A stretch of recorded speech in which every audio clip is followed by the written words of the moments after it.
Exposure to high temperatures or heat can cause serious illness and even death. Ensuring that your body is regularly hydrated and protected from sun during hot months is essential to maintaining balance for performing well at work. Risk factors for heat illness include high temperature and humidity, direct sun exposure, no breeze or wind, low liquid intake, heavy physical labor, wearing non-breathable waterproof clothing. No controls are in place to reduce the impacts of equipment that radiates heat, and the worker's body not being acclimated to working in a hot environment.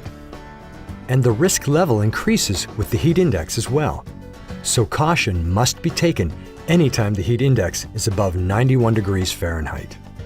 Following are the two most serious illnesses that may result from exposure to heat in the workplace. First is heat stroke. This is a medical emergency that may result in death.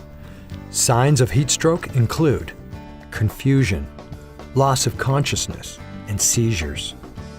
If a worker shows signs or symptoms of heat stroke, get medical help immediately and call 911. Heat exhaustion is the second most serious heat-related health problem. The signs and symptoms of heat exhaustion are headache, nausea, dizziness, weakness, irritability, confusion, thirst, heavy sweating, and a body temperature greater than 100.4 degrees Fahrenheit. There are precautions that can be taken when temperatures are high and the job involves physical work. First is hazard identification. Learn to recognize hazards such as high temperatures, humidity levels, sun, and other thermal exposures, work demands and clothing or PPE risk factors. Next is using heat identification tools to evaluate your environment on the job site, such as OSHA's Heat smartphone app or the National Weather Service Heat Index. The next precaution is to block out the sun's rays. Another is to cover up. Wear tightly woven clothing that blocks out light. Try this test.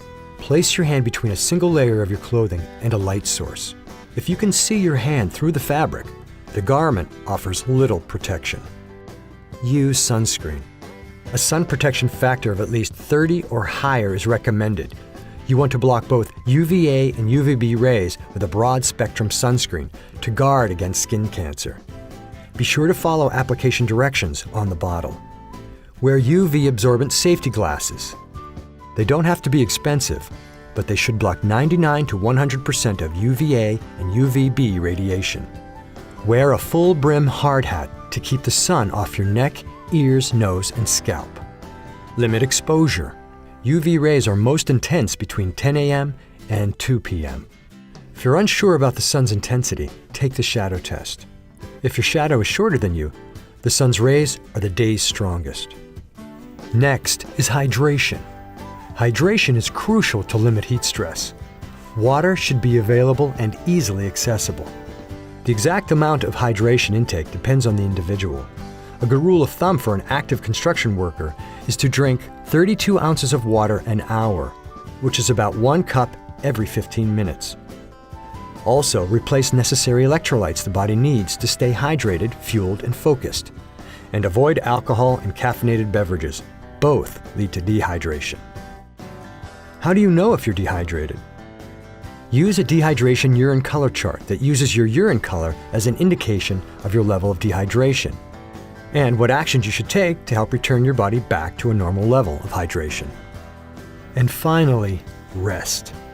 Consider a modified work schedule, such as starting early morning and finishing early afternoon, to avoid the hottest times of the day. Take rest and water breaks when needed, and ensure that fully shaded or air-conditioned areas are available for periodic resting and cooling down. Workers not used to working in higher temperatures need an opportunity to acclimatize over a period of up to 14 days. This process gradually allows the body to build a tolerance to working in the heat. If a worker falls ill from heat stress, immediately get them to a shady or air-conditioned area. Provide cool water and apply ice to the back of the neck, and immediately contact a supervisor. Working safely, especially in high temperatures, means being prepared. Knowing how to limit heat stress may save your life.